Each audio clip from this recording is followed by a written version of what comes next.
Independence Day has been a national holiday in Pakistan since 1947, when Pakistan became an independent nation of more than 70 million.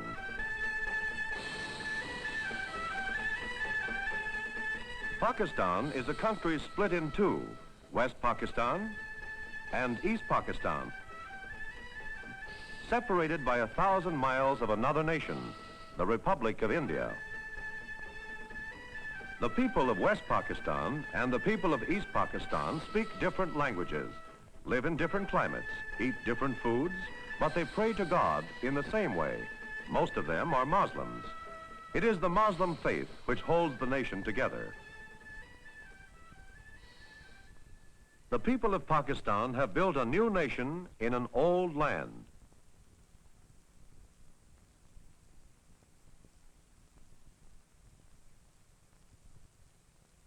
Most of them do their work in simple ways, using simple tools, or no tools at all, whether craftsmen, housewives, or farmers.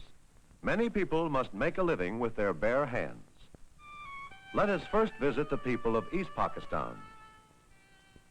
They live in a wet and rainy land, a land of rivers and canals, in the delta of two of the world's great rivers, the Ganges and the Brahmaputra. The rivers and canals are alive with traffic. They are important highways in East Pakistan.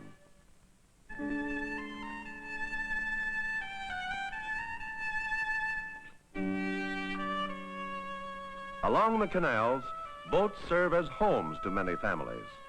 By boat, they go to places of worship. By boat, they carry goods to market. In the water, they raise their crops. Rice is their principal food. When rivers overflow in summer, young shoots of rice are planted by hand. And at harvest time, oxen and people thresh the rice with their feet. The machine age has not yet come to the farmers of East Pakistan. Out of the water, the people of East Pakistan get their most important cash crop, jute. These tall plants are jute plants. Burlap and gunny sacks are made of jute. Harvesting is done by divers as we see it here. It is very hard and slow work indeed. The jute is planted in fields before the summer floods. It grows faster than the water rises. At harvest time, it stands several feet above the water. The valuable jute fiber is found inside the bark. One by one, the stalks are cut open, the bark peeled off, and the fiber taken out. Men wash the fibers in the stream and hang them out to dry. Much of the East Pakistani economy depends on the jute fiber. It is this kind of trade that helps support Dhaka, the largest city and capital of East Pakistan.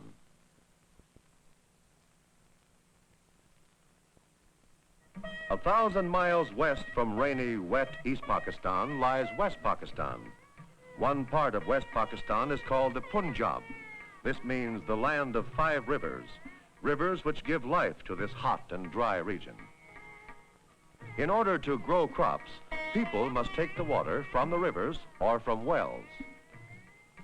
In some places, and at some times, the farmers use water wheels to raise the water to higher levels. Here again, all the irrigation work and the farm work is done in a simple way by man and beast.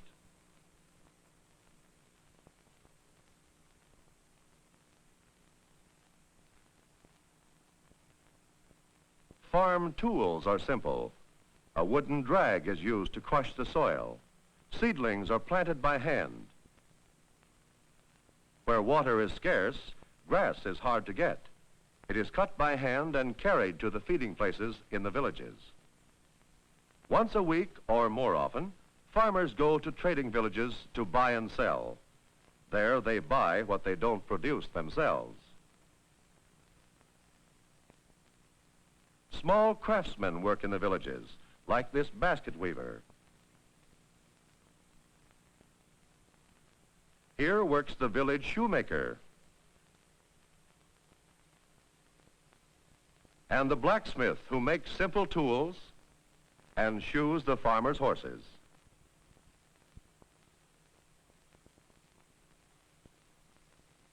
Because water is scarce, laundry is brought to the river villages to be washed by the dhobi, the laundryman.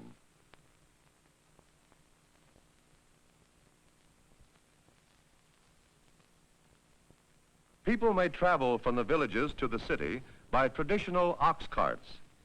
Some of the carts have wooden wheels, others automobile tires. In some places, the people may travel by bus and sometimes by train, though this is less common. The most important city of this region is called Lahore, an ancient trading center once surrounded by thick walls, guarded by mighty gates. Today, the city has grown beyond the ancient gates.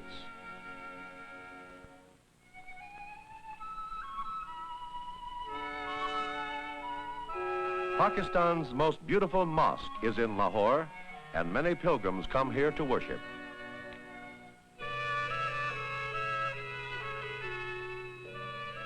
South and west of the Punjab lies an even drier region of West Pakistan, crossed by the great Indus River, which gave the whole subcontinent its name. The capital of Pakistan, Karachi, lies in this region. This desert area is the land of camels. Camel caravans travel for many miles across the desert to the big marketplaces. They may stop at small oases like this one for food and water. Camel drivers usually eat in the open next to their animals. An oasis is also a place of simple farming. Where there is enough water, peasants cultivate the desert soil and irrigate it.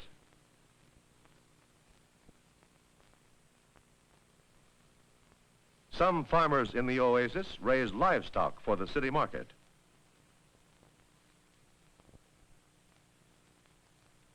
Cows are kept in the village near the wells, and their milk is sold in the big city of Karachi.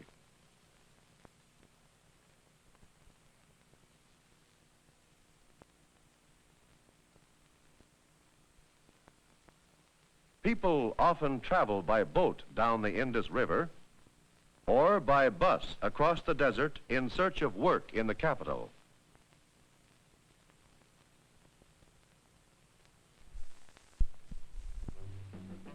Karachi is the capital of Pakistan, situated on the coast a short distance from the mouth of the Indus River. In some ways, Karachi is a modern city. It has several bright new buildings that do not seem to belong to this old land. The camel and the bicycle fight their way through the narrow, crowded streets of the capital. The camel is a beast of burden in Karachi.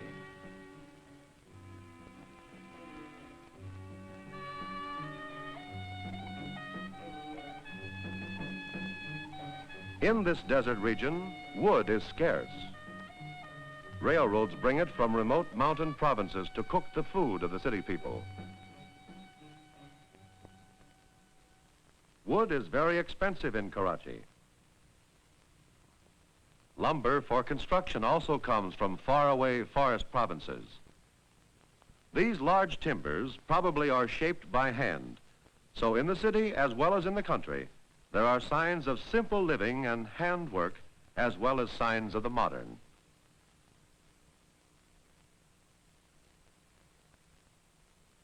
These are bales of cotton. Cotton is the most important cash crop of West Pakistan. It grows in irrigated fields of the Punjab and along the Indus River. Karachi is the gateway to West Pakistan. Goods from all over the world pass through its busy harbor, and Pakistan's exports pass through it to other countries. Small ships bring bamboo from Malaya and India. Bamboo sticks are a popular and cheap building material for the poor.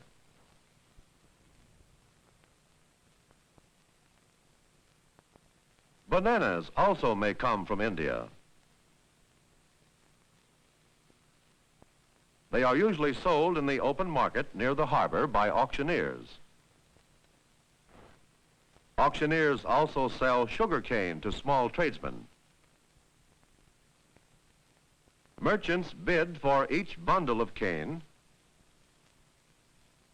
and the highest bidder gets it. Tradesmen carry the sugar cane to their street shops, where they cut the cane into small pieces and sell it as candy.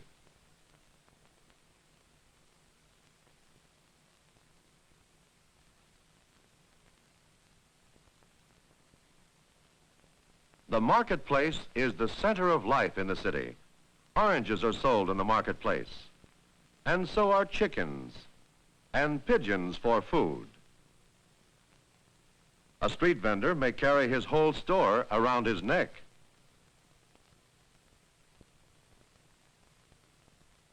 The baker prepares chapati in the streets. Chapati is a popular form of bread in Pakistan. Fish are cut and dried on the marketplace and often fried on the spot and sold to the people who come to the city.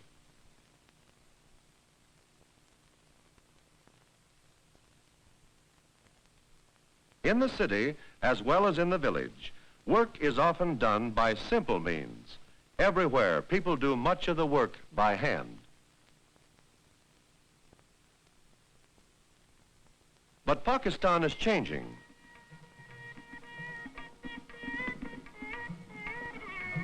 Here, a building is being erected that may house a modern factory, although the work is done by methods thousands of years old.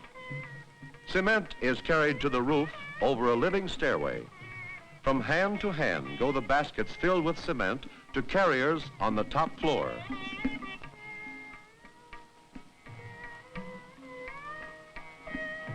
The buildings in the background have all been built in this simple manner. In front of them are the shacks of the workers and the jobless who cannot afford to live in apartments.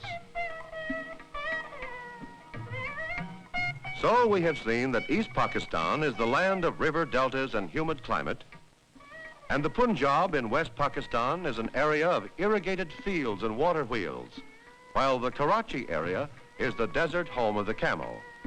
And all of these regions are tied into one country by the faith of Muhammad.